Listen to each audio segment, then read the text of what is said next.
ఆంధ్రప్రదేశ్ విద్యా వ్యవస్థపై కూటమి ప్రభుత్వం అనుసరిస్తున్న తీరును మాజీ మంత్రి వైఎస్ఆర్సీపీ ఎమ్మెల్సీ బొత్స సత్యనారాయణ తీవ్రంగా తప్పుపట్టారు. విద్యాశాఖలో బకాయిలు మరియు విద్యా సంస్థల నిర్వహణపై మంత్రి లోకేష్ చేస్తున్న ప్రకటనలకు ఆయన కౌంటర్ ఇచ్చారు. మంత్రి చెప్తున్నట్లుగా తాము 5,000 కోట్ల బకాయిలు పెట్టలేదని బొత్స స్పష్టం చేశారు. నేను చెప్పేది ఈనాడు పత్రిక లెక్కలు, ఎన్టీఆర్ భవన్ లెక్కలు కాదు. వాస్తవానికి మేము బాకీ పెట్టింది కేవలం 2 విడతల బకాయిలు మాత్రమేనని ఆయన తేల్చి చెప్పారు. కూటమి ప్రభుత్వం అధికారంలోకి వచ్చిన తర్వాత విద్యా వ్యవస్థ క్రమంగా భ్రష్టుపడుతోందని ఆయన ఆరోపించారు. ప్రభుత్వ పాఠశాలను బలోపేతం చేయడం మానేసి ప్రైవేట్ విద్యా సంస్థలతో పోటీపడాలని మంత్రి చెప్పడం హాస్యాస్పదంగా ఉందన్నారు. విద్యా దీవెన, వసతి దీవెన వంటి పథకాల అమల్లో జాప్యం జరుగుతోందని, దీనివల్ల వేలాది మంది విద్యార్థులు ఇబ్బందులు ఎదుర్కొంటున్నారని ఆయన ఆవేదన వ్యక్తం చేశారు.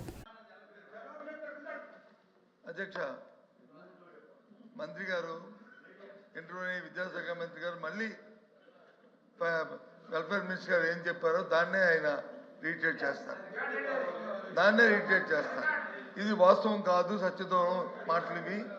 ఇది కాదు అని చెప్పేసి రికార్డు, అది కాదు అని చెప్పని మేము గత ప్రభుత్వంలో మంత్రికి చేస్తూ ఈ సాగి మీ ఈనాడు లెక్కలు కాదు, ఇది మీ ఈనాడు లెక్కలు కాదు, మీ ఎన్టీఆర్ భవన్ లెక్కలు కాదు, ఎన్టీఆర్ భవన్ లెక్కలు కాదు.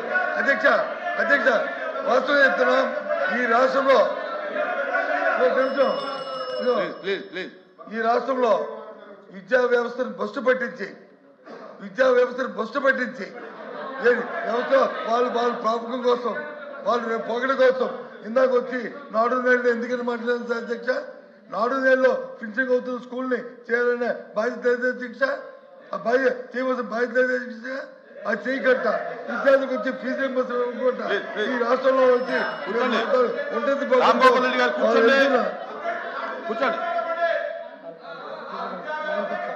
వాళ్ళ నేపథ్యంలో గత ప్రభుత్వంలో వచ్చి బకాయిలు పెట్టి ఈరోజు వచ్చి ఈ రకంగా చేస్తూ విద్యా వ్యవస్థ బస్సు నేపథ్యంలో అధ్యక్ష ఈ ప్రభుత్వంలో న్యాయం జరుగుతుంది, విద్యా వ్యవస్థ వచ్చి మనుగడ పొందుతుందని ఏ విధంగా ఏ ఒక్క ప్రజలకు కూడా విశ్వాసం లేదో అధ్యక్ష.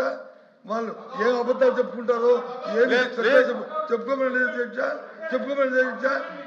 ఎందుకంటే ప్రభుత్వంలో వాళ్ళు చేసి ఉండి కూడా ఇంత బ్లంట్గా ఆ రకంగా ఆ సత్యదూరం మాట్లాడుతుంటే రికార్డు చెప్తాను.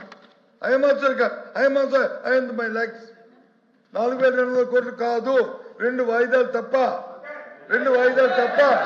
కాదు. తెలియండి అధికారి పేరు నేను వస్తాను, మీటింగ్ నేను వస్తాను, సమావేశం నేను వస్తాను, మీ మంత్రి గారిని సమావేశం పెట్టమని మేము వస్తాం. సమావేశంలో మంత్రిగా మా అధికారులు మా ముందు చెప్పండి.